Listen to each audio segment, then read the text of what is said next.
দুদিন নিম্নচাপে বৃষ্টির পরে আজকের বেশ ঝলমলে রোদ বেরিয়েছে। এই যে স্নান টান করে নিয়েছি, পুজো করব। আর এই জবা গাছে দেখছি 2-4 দিন বেশ 2-4টে করে ফুল ফুটছে। এই একই কালারের জবা গাছ আমার ছাদেও আছে, আর বেশ ঠান্ডাও পড়েছে। এই বৃষ্টির পরে যখন এই রৌদ্রটা হয় তখন বেশ কিন্তু ঠান্ডা পড়ে। আর এই জবা গাছেও 2-4টে বেশ জবা ফুল ফুটেছে, সাদা জবা। জবা ফুলগুলো বেশ ছোট ছোট ফুটেছে আজকের। এটা আমার মিনি জবার গাছ। এর দুটো কালার ছিল, একটা পিঙ্ক আর একটা রেড। এই জবা গাছে বেশ 4-6টা করে ফুল ফোটে। কয়েকদিন আগে গাঁদা চারা কিনে এনেছিলাম 5টা, বেশ বড় বড় ফুল ফুটেছে। অনেক দিন পরে দেখছি এই টগর গাছে একটা বড় টগর ফুল ফুটেছে। এই যে কত বড় আর কি সুন্দর ফুলটা। ছাদেও আমার অনেকগুলো জবা গাছ আছে। এই ফুলটাও কি সুন্দর দেখতে, রানী কালারের। এই একটা সাদার মধ্যে পিঙ্ক পিঙ্ক স্ট্রাইপ, এই একটা কালার। গাছগুলো ট্রিটমেন্ট করা হয়নি, খোল ভিজিয়ে দিতে হবে। এগুলো সব আমার বেল ফুলের গাছ।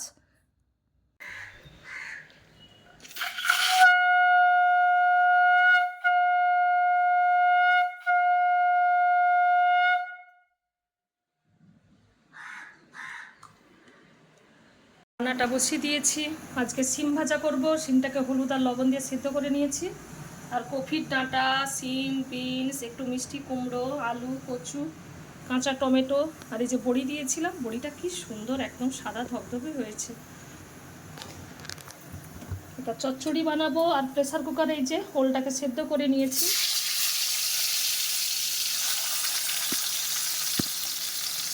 ওলের দম বানাবো।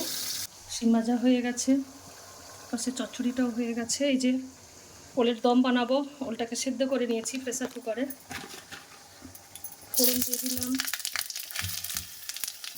তেজপাতা, টমেটো, থেকে ওলটাও দিয়ে দেবো।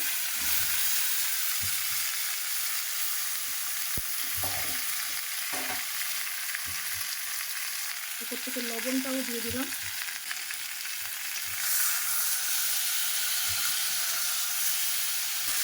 উপর থেকে আদা বেটে রেখেছিলাম দিয়ে দিলাম।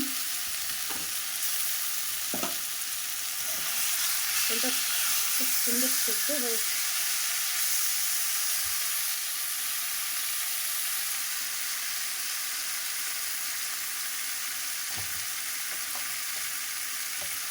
পরিমাণ মতো হলুদ গুঁড়ো দিলাম, পরিমাণ মতো লঙ্কা গুঁড়ো দিয়ে দেবো,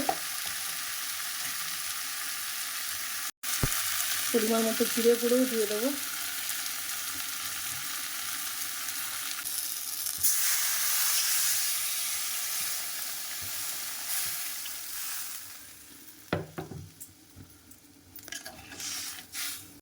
রাত্রে আজকে মাশরুম রান্না করব আর আলু সেদ্ধ দিয়েছি।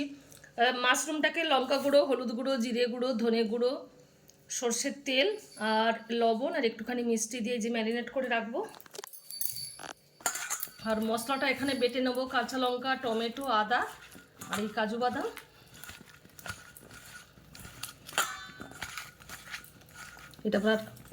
এইটা প্রায় আধ ঘন্টা এইভাবে ম্যারিনেট করে রাখবো। এই তো মাশরুমের মশলাটা রেডি করছি। কড়াইতে তেল দিয়ে গোটা এলাচ, লবঙ্গ, দারুচিনি দিয়ে তার ওপরেই সব যে পেস্ট করে রেখেছিলাম কাজু বাদাম, কাঁচা লঙ্কা, টমেটো আর আদা পেস্টটা দিয়ে দিয়েছি। এই তো তেলটা ছেড়ে একদম বেরিয়ে গেছে। এরপরেই এই ম্যারিনেট করে যে রেখেছিলাম মাশরুমটা, ওইটা এবারে দিয়ে দেবো। দুদিন আগে মাশরুমটা আমি রান্না করেছিলাম, আজকে মেয়ে রান্না করছে। একদম লো ফ্লেমে রান্নাটা হবে। ঢাকা দিয়ে দিলে জল বেরিয়ে পড়বে, মাঝে মাঝে এসে নাড়া দিতে হবে।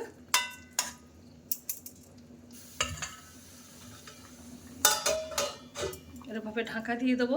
5 মিনিট অন্তর অন্তর এসে খুলে আবার নাড়া দিতে হবে। আস্তে আস্তে হোক, মাঝে মাঝেই সেইভাবে নাড়া দিতে হবে। একদম ধিমে আছে হবে, এখনও বাকি আছে।